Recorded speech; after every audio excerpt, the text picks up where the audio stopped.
j'espère que vous allez bien. Fait que aujourd'hui c'est enfin mon live update et on est en mode très cosy. Un, c'est le temps des fêtes. Deux, je filme ça en soirée avec une petite coupe de vin parce que je me suis dit c'est un live update, on jase pour catch up. Fait que je vais le faire en bonne et due forme, puis je mettrai pas un gros background puis tout. Fait que je vais juste m'installer dans mon salon. Puis une des raisons aussi pourquoi je voulais faire ça ici, c'est parce que je suis vraiment excitée des petites lumières qu'il y a ici là. Genre, c'est la seule décoration qu'il y a dans mon appartement, puis c'est mon coloc qui l'a mis. Fait que je suis vraiment contente de l'avoir. Fait qu'on va l'utiliser. Parce que les deux, on n'est pas là dans le temps des fêtes. Fait qu'on a juste pas pris la peine de décorer. Ce qui est un peu triste parce que normalement je suis la folle des décorations. Mais bon, c'est pas grave, hein. Pour cette année, on va passer. Puis de toute façon, on n'est pas là, hein. Donc, je vous ai demandé sur Instagram de me poser des questions par rapport à qu'est-ce qui se passait dans ma vie parce que ça fait quand même un mois que j'ai pas posté ici. Je m'en excuse d'ailleurs, mais j'ai vraiment pas eu de temps. Vous allez le comprendre grâce à cette vidéo-ci, mais je veux pas que ça soit une vidéo où je me plains et j'ai pas de temps. Je veux juste vous updater sur qu'est-ce qui se passe dans ma vie, puis pourquoi j'ai été absente. Mais toutes les raisons, c'est des raisons super positives et des millions de projets comme d'habitude. Vous me connaissez. Quand j'ai terminé un projet, l'un n'arrête pas l'autre, il faut que je continue. Donc c'est ça, c'est ça. C'est pas mal le résumé de ma vie, donc la vidéo se pourrait se terminer à 1 minute 37 comme ça juste ici. Donc je vais aller rechercher les questions que vous m'avez posées, qui ma foi étaient vraiment toutes pertinentes. Je m'attendais à voir, tu sais, souvent quand on dit genre, oh je veux des questions de life update, celle-là qui revient le plus souvent c'est genre, es-tu en couple ou quoi que ce soit. Mais là c'était vraiment des questions genre que j'ai, ben pas que j'ai envie de répondre à tout là, mais vous comprenez que genre c'est vraiment actuel et accurate, puis c'est vraiment des trucs que ça va être nice de répondre genre. Donc, est-ce que je suis célibataire? Donc cette question-là vient de Jessica Baudouin et elle me demande es-tu bien célibataire? Wow, ok, fait que c'est pas es-tu célibataire, c'est est-ce que tu es bien, est-ce que tu es heureuse célibataire? En tout cas, tu sembles heureuse. Donc, oui, je suis très bien célibataire. C'était ça la question. Excusez, j'étais en train de lire les autres puis j'ai juste répondu à celle-là, M, tu focuseras sur les autres après. Ok, donc je suis très bien célibataire. Je vous cacherai pas que il y a de cela 6 mois, je vous dirais pas que j'étais bien célibataire. En fait, quand Arnaud et moi on a rompu, disons que j'étais pas nécessairement en paix avec la situation. J'ai fait paraître ça beau sur les internets parce que c'est ça qu'on fait, puis parce que je voulais pas que c'est lui, c'est sa rupture aussi, fait que je voulais vraiment pas l'impliquer là-dedans, puis que vous commenciez à aller le chercher et tout. Mais ça s'est quand même fait dans l'harmonie, ça s'est super bien terminé. Mais tout ça pour dire que, en fait, ça a été très difficile pour moi au début. Je suis allée consulter, j'ai eu un suivi psychologique pendant genre 4-5 mois environ. C'est fou hein, que je parle de ça, j'ai comme l'impression que genre le fait que j'en parle présentement c'est un tabou que je suis en train de dire ça. Alors qu'avec mes amis c'est très fréquent qu'on parle, qu'on consulte et tout.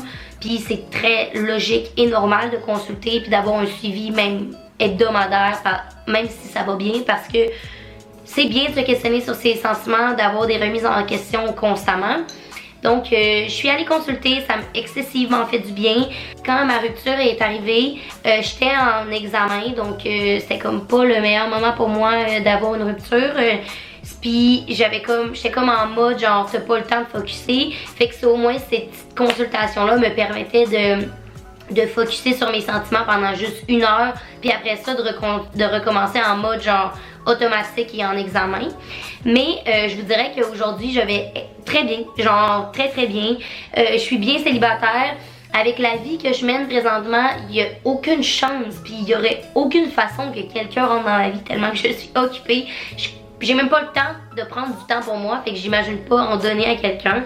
Donc c'est certain que je suis bien, puis je m'épanouis très bien en tant que femme indépendante et en tant que fille qui a plein de projets, puis qui s'implique et tout. Donc oui, je suis vraiment bien, vraiment fière de moi. Je suis Sudane.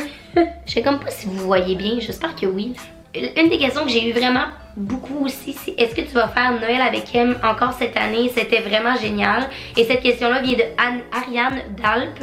Et malheureusement non, je ne ferai pas Noël avec M cette année. Puis je suis tellement déçue et désolée de ne pas le faire. Il y a de cela 3 semaines, tu m'aurais posé la question puis j'aurais pleuré. Là j'ai eu le temps de le processer un petit peu. Mais faut que vous sachiez que depuis que je suis en stage en septembre, et avec toute l'implication que j'ai, genre universitaire, là, je fais environ du 60-70 heures semaine. Donc mes vidéos étaient planifiées d'avance au moins un mois. Genre j'ai filmé mes vidéos d'Halloween début octobre, fin septembre, genre, quasiment quelque chose de genre. Donc quand ça a été le temps de rentrer en septembre en stage, je me suis dit il faut que je commence à planifier Noël avec elle dès septembre parce que je sais que mon pire mois c'est le mois de novembre. Parce que c'est là que toutes mes compétitions ont lieu, c'est là que je déménage, c'est là qu'il y a comme une transition entre genre, ok, fin de stage, déménagement à Sherbrooke, Noël, tout arrive en même temps. Mais quand était le temps de le réaliser avec les vidéos que je pré-filmais pour avoir des vidéos d'Halloween et tout, j'ai juste vraiment pas eu le temps. Puis je suis tellement triste, puis c'est ça que je disais à mon agent, j'étais comme je peux pas croire que je vais passer Noël avec elle. Ça a tellement été quelque chose de beau, puis ça a été ma plus grande fierté sur ma chaîne l'année dernière. Puis j'aurais vraiment aimé ça le continuer pour une deuxième année, parce que je me disais ça pourrait devenir une série. Puis j'avais comme l'impression que si je le faisais pas cette année, que ça pouvait pas devenir une série l'année d'après, tu sais, que c'est comme ah, c'est vraiment plus sérieux parce que tu l'as lancé une fois dans les airs, puis là finalement t'as même pas été capable de le keep up l'année d'après. Puis tu sais, mon agent a juste fini par me dire M, tu te mets beaucoup trop de pression là, genre si t'es pas capable de faire Noël avec M cette année, tes abonnés vont comprendre puis tu le feras l'année d'après, puis je pense pas qu'ils vont dire que c'est parce que c'est une série boboche puis tout ça. Puis je suis vraiment confiante. Tu sais, si je l'avais fait cette année, ça aurait été boboche puis ça aurait été moins bon que l'année dernière. Puis une chose est sûre, c'est que je veux que ça soit meilleur à chaque année, tu sais. Donc, je pense que c'est la meilleure décision. Puis je pense que l'année prochaine, je vais revenir en force pour Noël avec M. Puis il n'y a rien qui m'empêche de faire Saint-Valentin avec M ou de quoi du genre. Là. Mais Noël avec M ne sera pas en ligne cette année malheureusement. Mais ce n'est que partie remise pour l'année prochaine parce qu'effectivement, vous avez trouvé ça génial. Mais pour moi, c'est la plus grande fierté sur ma chaîne. C'est la plus belle série que j'ai faite. Puis c'est comme une peine d'amour de pas le faire cette année encore une fois. Là. Donc j'ai plein de questions qui reviennent, puis la majorité c'est par rapport à l'université, qu'est-ce que je fais en ce moment, quand est-ce que je finis l'université, je fais quoi à l'école en ce moment, bref. Et cette question vient de Ariane Aubin, de Juliane.sg et de Minini Barambavou. Donc je vous salue, je vais répondre à votre question tous à la fois. Donc je termine mon bac cet été, l'été 2019. Je fais un bac en administration, concentration marketing. Et les bacs à Sherbrooke, c'est des bacs coop, ce qui veut dire qu'on a des expériences de stage à travers tout ça. Et c'est des 4 mois de stage. Donc notre bac est en continu, on n'a pas d'été parce qu'on a des sessions, des stages dans notre bac tout intégré. Et là présentement je suis en stage pendant 4 mois. Mon stage se termine le 14 décembre prochain, donc très très bientôt. Et je suis dans une agence marketing à Montréal. Donc c'est pour ça que si vous me suivez depuis longtemps et vous comprenez pas pourquoi je déménage entre Montréal et Sherbrooke, c'est parce que pendant 4 mois je suis en stage à Montréal. Donc voilà, c'est pas mal ça pour cette question-là. Si vous voulez une réponse plus en profondeur sur qu'est-ce que je fais concrètement, j'ai fait une vidéo complète sur mes études, mon parcours, ma vie et tout. Je vais mettre ça en barre d'infos. Puis si vous avez d'autres questions, n'hésitez pas à me poser dans les commentaires. Mais je vois le temps passer puis je me dis que j'ai vraiment pas le temps de commencer à élaborer ça. Fait que je vais juste vous mettre ça en barre d'infos. Puis sinon, posez-moi des questions, je vous réponds. Donc, Jules Gosselin me demande si je préfère Montréal ou Sherbrooke et comment je trouve mon stage. C'est une très difficile question de répondre entre si je préfère Montréal ou Sherbrooke parce que les deux, j'aime la place pour deux choses complètement différentes. J'adore Montréal pour la vie, pour avoir tout à proximité, pour être capable de faire toutes les activités du monde, pour tous les petits trucs à découvrir, les places à visiter. Mes amis qui habitent à Montréal, je pense à Cindy, Laura qui sont toutes ici. Donc Montréal pour moi c'est comme une ville où j'arrête jamais 2 secondes mais que toutes les opportunités sont là. Pour moi Sherbrooke et l'Estrie en général c'est un énorme coup de cœur. C'est là que j'ai mes plus fortes émotions dans le cadre de mon bac avec des amis que je sais que je vais avoir pour le restant de mes jours. C'est également là que je vis, que je suis en train de découvrir ma passion du marketing, que j'étudie, que je m'implique, que j'ai... C'est ça, c'est mes plus grandes expériences de vie, c'est à Sherbrooke. Et c'est également une région que j'adore pour son climat, pour ses paysages. J'adore Bromont, Sherbrooke, Magog, vous savez que je trippe. Je suis quand même une fille de la région, vous savez, fait que moi d'avoir d'être capable de vivre dans une ville qui est plus proche de Montréal.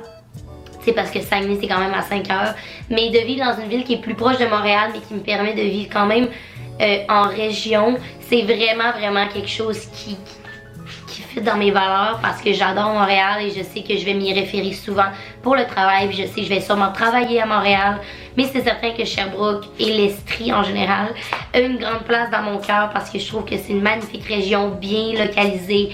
Avec du beau monde, du beau paysage, des belles expériences et voilà. En ce qui concerne mon expérience de stage, j'adore mon stage. C'est ça, comme je vous ai dit, je suis dans une petite agence et qu'est-ce qu'on fait en fait? On fait du placement média. Donc concrètement, c'est des publicités en ligne, autant sur Google. Donc quand vous allez voir des publicités, tu sais, si vous googlez par exemple Émilie Lévesque là, sur Google, peut-être qu'il va y avoir une publicité qui va apparaître. Et ces publicités-là, c'est des publicités qu'on fait à notre agence. On fait également des publicités Facebook. On fait de l'optimisation de site web. Donc, dans les datas, dans l'analyse, dans le numérique. Fait que ça me touche vraiment beaucoup. Fait que ça m'intéresse vraiment beaucoup parce que vous savez que c'est un domaine qui m'interpelle. Et dans mes autres expériences de stage, j'étais comme plus allée dans qu'est-ce que je faisais déjà, dans le sens que je touchais beaucoup le marketing d'influence, la création de contenu et tu sais, c'est ce que je fais au quotidien. Mais là, je suis complètement à l'extérieur de tout ça, puis je suis vraiment hors de ma zone de confort parce que c'est des trucs que j'apprends présentement là et que pendant les 2 premiers mois de mon stage, je me sentais complètement incompétente parce que c'est vraiment des trucs qui sont quand même techniques. Mais j'adore ça. Honnêtement, c'est un stage que une des meilleures décisions que j'ai prises d'aller là parce que ça va m'avoir appris énormément. C'est pas des trucs que tu apprends à l'école, donc voilà. Une question que je trouvais vraiment intéressante à adresser ici, c'est: vois-tu plus YouTube comme un passe-temps ou tu aimerais en vivre à long terme? Et c'est Audrey YouTube qui me pose cette question-là. C'est une excellente question parce que c'est une question que je me pose au quotidien. Mais au quotidien, ça me tourmente pas là, honnêtement. Là. Mais c'est une question que je me suis longtemps posée parce que j'étudie à temps plein, j'ai des expériences de travail autres que YouTube. Et la réponse c'est que YouTube c'est pas un passe-temps, mais c'est pas quelque chose que je veux faire de ma vie non plus.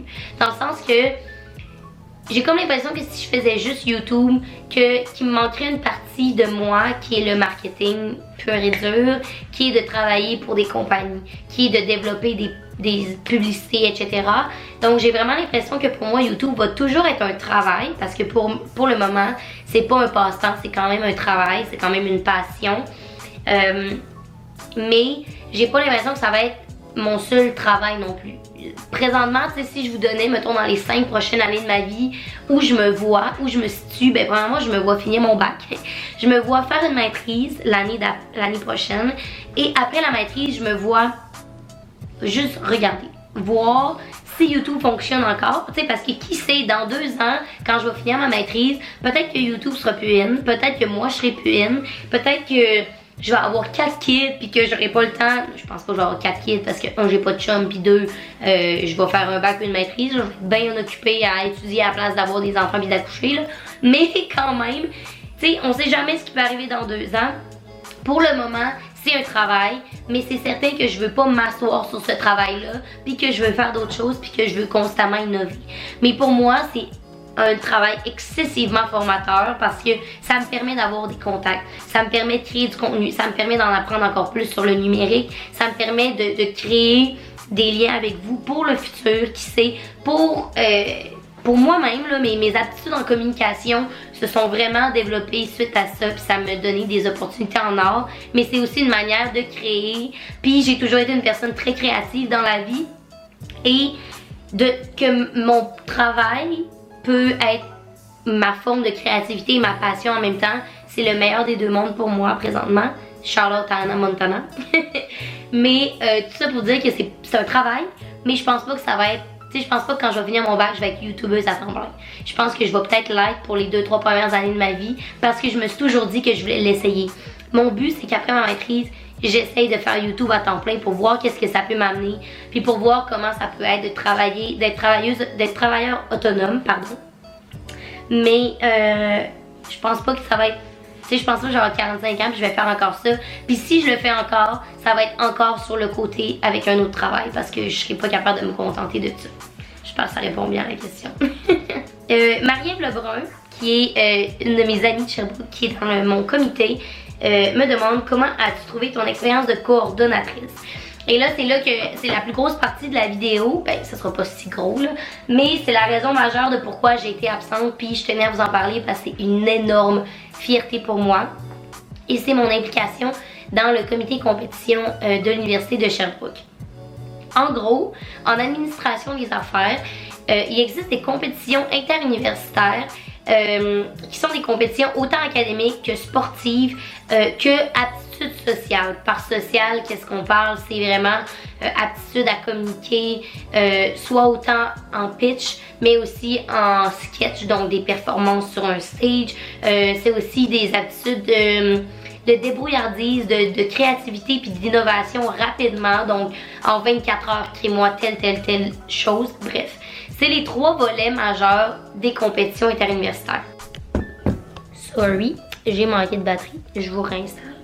Donc, je disais que c'est ça. C'est la base des compétitions universitaires. Et l'année dernière, pour ceux qui me suivent depuis l'année dernière, j'avais fait la compétition de... Hey, vous êtes croche. Attendez un petit peu, ça me dérange. OK. L'année dernière, j'avais fait 2 compétitions universitaires. Donc, il y en a 4 durant l'année, en fait, dans l'Est du Canada. Donc, c'est toutes les universités de l'Est du Canada. Donc, il y a 13 universités. Par ici, là, je ne les nommerai pas toutes, là, mais on parle des universités autant Moncton que Ottawa, que McGill, que Sherbrooke, que l'UQAC, que bref. Vous voyez, genre, c'est at large, c'est toutes les universités de l'Est du Canada. Et l'année dernière, j'avais fait le social au Jeu du commerce, qui est comme la plus grosse compétition. Ça s'étend sur 4 jours. Et j'avais également fait un cas académique en marketing. J'avais fait marketing expérientiel, fait qui est toute l'expérience de marque par rapport aux clients. Donc, les activations de marque, de l'événementiel, etc. Les compétitions académiques, si vous êtes en administration, que vous hésitez à vous impliquer, première des choses, je vous incite fortement à le faire. C'est les meilleures expériences que vous allez vivre de votre bac sans aucune hésitation. Et c'est également les expériences les plus formatrices que j'ai vécues dans tout mon bac. C'est là que j'ai le plus appris. C'est là que je me suis le plus développée en tant que personne. Autant personnalité que mentalement que professionnellement. C'est là également que tu tisses les plus gros liens. Puis c'est là que tu ressens le plus de fierté de représenter ton université parce que il y a des sélections. Fait que dis-toi que si tu représentes le cas de marketing numérique pour l'Université de Sherbrooke, ben tu fais partie des 3 meilleurs et les 3 plus compétents dans ton bac pour représenter ton université contre toute l'Est du Canada. Donc ça ressemble à ça. Sommairement, c'est une expérience en or que je vous conseille tous et j'ai tellement tripé et eu la piqûre que cette année je me suis dit non seulement je vais m'impliquer pour faire les compétitions, mais je vais m'impliquer dans le comité qui organise ces compétitions-là, donc qui s'assure que l'équipe de la délégation de Sherbrooke est prête à les compétitionner. Mon poste dans le comité, c'est d'être coordonnatrice d'une compétition qui est le Symposium Gestion des ressources humaines. Là, vous allez dire, what the fuck, M, t'es pas en ressources humaines? Justement. Cette année, je me suis décidé que pour ma dernière année de bac, j'allais faire 3 compés sur les 4. Et il y en a 2 là-dedans que je voulais compétitionner. Donc, je voulais faire les Jeux du commerce et je voulais également faire un cas académique en marketing parce que c'est ma branche. Mais lorsque tu veux compétitionner, tu peux pas être coordonnatrice en même temps parce que tu peux juste faire un poste premièrement. Puis être coordonnatrice, c'est être la maman du groupe. C'est choisir ces gens, donc faire les sélections avec les coachs, s'assurer que les équipes vont bien, s'assurer que les pratiques vont de bon train, parce qu'il y a des pratiques à chaque semaine, bien sûr. S'assurer que autant le volet, ça être le pilier central entre le comité organisateur et l'Université de Sherbrooke, donc je suis comme entre les deux pour faire la communication. S'assurer que tout va bien pour la gestion, donc les autobus, l'hôtel, les paiements, les assurances, tout ça. Tu t'occupes de tes délégués comme si c'était tes enfants, puis tu t'occupes de la gestion de tout ça, puis de s'assurer que quand ils arrivent à la compétition, ils sont assurés, ils ont une place pour dormir, ils peuvent manger, boire, bref, tout ça. Mais c'est également d'être, tu sais, quand je vous dis que c'est une mère, là, c'est être une mère, là. Vous avez pas idée à quel point c'est mes enfants, je pleurais, je les voyais pratiquer, je les trouvais donc beaux, donc fins, ils étaient parfaits. Donc, c'est une énorme fierté pour moi. Voilà, comme vous voyez, vous êtes capable de le voir, c'est quelque chose qui m'a tenu vraiment à cœur et j'y ai mis du temps, de l'énergie, des larmes, mon âme, tout. Je faisais au moins 25 heures par semaine pour ça et la compétition était en mi-novembre, d'où pourquoi après l'Halloween, j'étais plus là parce que c'était le fun. Et après ça, c'est la compé. Et là, j'ai retombé sur mes pattes et me voici présentement. Mais ça a super bien été. Je vous laisse des photos juste ici. Si vous me suivez pas sur Instagram, j'ai également fait un petit texte recap et tout, si ça vous intéresse. Mais j'ai aussi mis toutes les photos. Mais bref, que d'émotions. J'ai tellement pleuré, je suis tellement fière. Voilà, ok. Just Fredou me demande la chose que tu as accomplie dans ta vie qui t'a rendu le plus fière.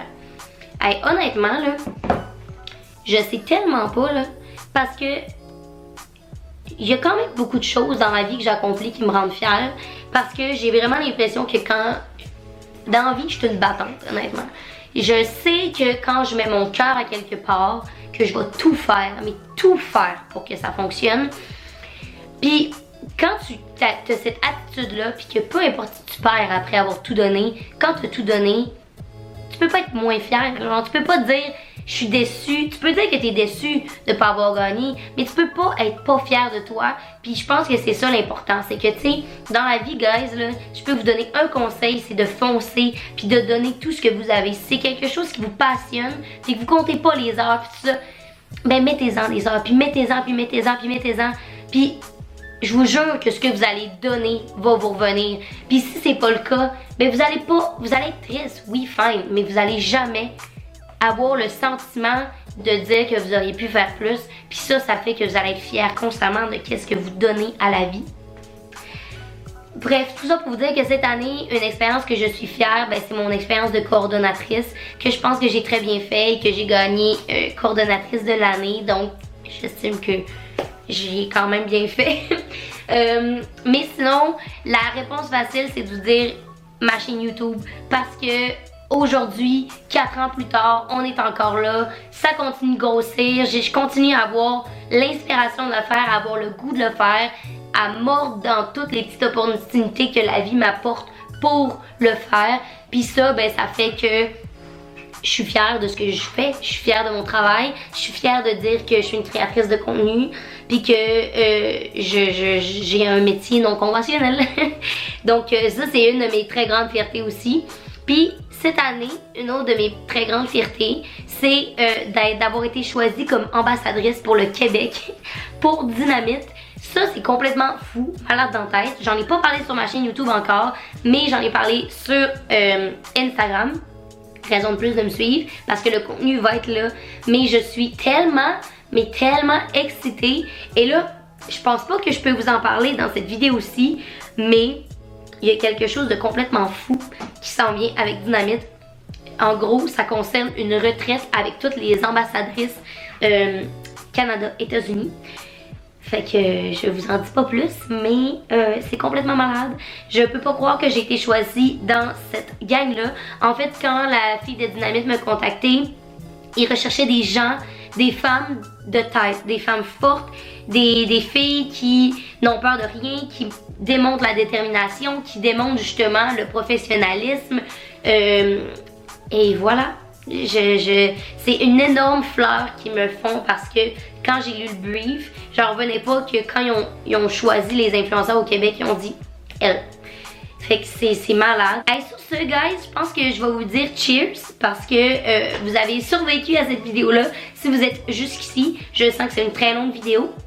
Mais ça m'a fait du bien de catch-up. J'avais l'impression que j'avais tellement de choses à vous dire. Puis que là, comment que j'allais faire pour revenir sans parler de tout ça. Puis je me suis dit, gars, fuck off. Pour le monde qui vont l'écouter, ils l'écouteront. Puis ils seront en jour. Pour les autres, ils suivront plus tard. Mais ça m'a tellement fait du bien de vous parler. Ça faisait full longtemps.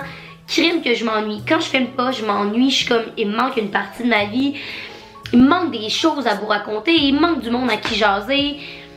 Fait que voilà, c'est fait. Maintenant, on peut continuer. Il y a déjà un vlog que j'ai filmé Fait que vous allez avoir un autre vlog très rapidement. Je sais pas si cette vidéo-ci, je l'intitule Vlogmas parce que je pense que pour le mois de décembre, tout ce que vous allez avoir, c'est des petits vlogs par-ci par-là.